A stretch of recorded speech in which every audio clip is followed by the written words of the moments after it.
Hello, അപ്പോൾ എല്ലാവരും സുഖമായിട്ടിരിക്കല്ലേ? ഇന്നതാ ഞാനൊരു പ്ലാവിൻ്റെ ചോട്ടിലാണ് കേട്ടോ. നമ്മൾ ചാലക്കുടി പോയിട്ടുണ്ടായിരുന്നു. അപ്പോൾ ഇതാ ചക്ക ഇടയാണ് കേട്ടോ. ചക്ക മൂത്തോ നോക്കാൻ വേണ്ടി ഇട്ടതാണ്. കാരണം ചക്കപ്രാന്തി എന്ന് തന്നെ വിളിക്കാം. കാരണം അത്ര ഇഷ്ടമാണ് എനിക്ക് ചക്ക. ഇടിയൻ ചക്ക മുതൽ അങ്ങ് ഏത് പ്രായമായാലും ഇഷ്ടമാണ് എനിക്ക്. ചക്കക്കുരും ഒക്കെ ഇഷ്ടമുള്ള കാര്യമാണ്. അപ്പോൾ ദേ വാവുപ്പെണ്ണും വന്നിട്ടുണ്ട് കേട്ടോ ചക്ക ഇടാനായിട്ട്. ആളിങ്ങനെ അതിശയപ്പെട്ട് നിൽക്കുക, ഇതെന്താ സാധനം ഇത്.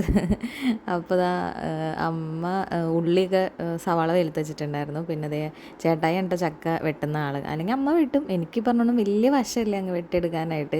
ഞാൻ വെട്ടി എന്താ കണ്ടം തുണ്ടൊക്കെ ആയി പോകും. അതുകൊണ്ട് ചേട്ടായി അതിനെ വെട്ടി റെഡിയാക്കി തരണേണ് കേട്ടോ. ഇച്ചൂന് പച്ചച്ചക്ക എൻ്റെ പൊന്നു ഇരുന്നങ്ങ് കഴിച്ചോളും. പക്ഷെ പഴുത്തത് വലിയ താല്പര്യമില്ല കേട്ടോ അവൾക്ക്. പുളി പിടിച്ചതും കുഴപ്പമില്ല, പക്ഷെ പച്ച ഭയങ്കര ഇഷ്ടമാണ്. അപ്പം ഞാൻ പറയുന്നുണ്ട് വേണ്ട കേട്ടോ, അധികം കഴിച്ച വയറുവേദനയൊക്കെ കുഴപ്പമില്ല എന്ന് പറഞ്ഞ് ആക്കണേ. അപ്പം ഞാൻ വാവപ്പെണ്ണ ജസ്റ്റ് ഒന്ന് ടേസ്റ്റ് ചെയ്തതാണ് കേട്ടോ.